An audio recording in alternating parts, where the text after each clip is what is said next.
ಋತುವಿನಲ್ಲಿರುವ ಜನಸಾಮಾನ್ಯರಿಗೆ ನೆಮ್ಮದಿ ಸಿಗಲಿದೆ. ನಿತ್ಯ ಬಳಕೆಯ ಹಾಲಿನ ದರದಲ್ಲಿ ಇಳಿಕೆ ಕಾಣಲಿದೆ. ಸರ್ಕಾರ ಜಿಎಸ್ಟಿ ದರದಲ್ಲಿ ಬದಲಾವಣೆ ಮಾಡಿರೋದ್ರಿಂದ ಪ್ಯಾಕಿಂಗ್ ಹಾಲಿನ ಬೆಲೆ ಇಳಿಕೆಯಾಗಲಿದೆ. ದೇಶದ ಅತಿದೊಡ್ಡ ಹಾಲು ಉತ್ಪಾದನಾ ಬ್ರ್ಯಾಂಡ್ಗಳಾದ ಅಮೂಲ್ ಮತ್ತು ಮದರ್ ಡೈರಿಯ ಹಾಲಿನ ಬೆಲೆ ಕಡಿಮೆ ಆಗಲಿದೆ. ಜಿಎಸ್ಟಿ ದರಗಳಲ್ಲಿನ ಕಡಿತದ ಸಂಪೂರ್ಣ ಲಾಭವನ್ನು ಕಂಪನಿಗಳು ಗ್ರಾಹಕರಿಗೆ ತಲುಪಿಸಬೇಕೆಂದು ಹಣಕಾಸು ಸಚಿವೆ ನಿರ್ಮಲಾ ಸೀತಾರಾಮನ್ ಸ್ಪಷ್ಟಪಡಿಸಿದ್ದಾರೆ. ಇತ್ತೀಚೆಗೆ ನಡೆದ ಜಿಎಸ್ಟಿ ಕೌನ್ಸಿಲ್ ಸಭೆಯಲ್ಲಿ ಜಿಎಸ್ಟಿ ದರಗಳಲ್ಲಿ ಬದಲಾವಣೆ ಮಾಡಲಾಗಿದೆ. ಹೊಸ ದರಗಳು ಸೆಪ್ಟೆಂಬರ್ 22ರಿಂದ ಜಾರಿಗೆ ಬರಲಿದೆ. ಪ್ಯಾಕೆಟ್ ಹಾಲಿನ ಮೇಲಿದ್ದ ಶೇಕಡ 5 ಜಿಎಸ್ಟಿ ಈಗ ಜಿಎಸ್ಟಿ ಮುಕ್ತ ಉತ್ಪನ್ನಗಳ ಪಟ್ಟಿ ಸೇರಿದ್ದು, ಅಮೂಲ್ ಮತ್ತು ಮದರ್ ಡೈರಿ ಸೇರಿದಂತೆ ಪ್ಯಾಕೆಟ್ ಹಾಲಿನ ಬೆಲೆಗಳು ಸೆಪ್ಟೆಂಬರ್ 22ರಿಂದ ಇಳಿಕೆಯಾಗಲಿವೆ.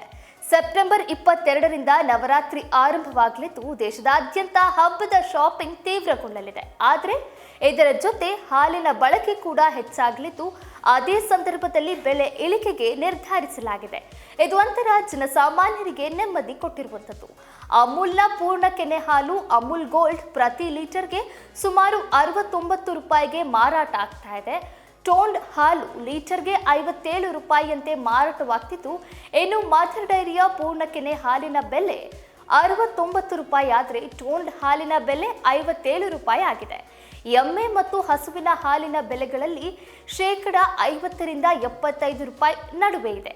ಸರ್ಕಾರದ ಯೋಜನೆ ಪ್ರಕಾರ ಹಾಲಿನ ಬೆಲೆಗಳು ಲೀಟರ್ಗೆ ಸುಮಾರು 3ರಿಂದ 4 ರೂಪಾಯಿಗಳಷ್ಟು ಕಡಿಮೆಯಾಗಲಿದೆ. ಅಮೂಲ್ ಗೋಲ್ಡ್ ಬೆಲೆ 66ರಿಂದ 65ಕ್ಕೆ ಇಳಿಯುವ ಸಾಧ್ಯತೆ ಹೆಚ್ಚಾಗಿದ್ದು, ಎಮ್ಮೆ ಹಾಲಿನ ಬೆಲೆ ಲೀಟರ್ಗೆ 71ರಿಂದ 72 ರೂಪಾಯಿಗೆ ಇಳಿಯಲಿದೆ. ಹಸುವಿನ ಹಾಲಿನ ಬೆಲೆ ಲೀಟರ್ಗೆ 55ರಿಂದ 57 ರೂಪಾಯಿಗೆ ಇಳಿಯುವ ಸಾಧ್ಯತೆ ಇದ್ದು, ಮದರ್ ಡೈರಿಯ ಪೂರ್ಣ ಕೆನೆ ಹಾಲಿನ ಬೆಲೆ 65ರಿಂದ 66 ರೂಪಾಯಿಗೆ ಕಡಿಮೆಯಾಗುವ ನಿರೀಕ್ಷೆ ಇದೆ.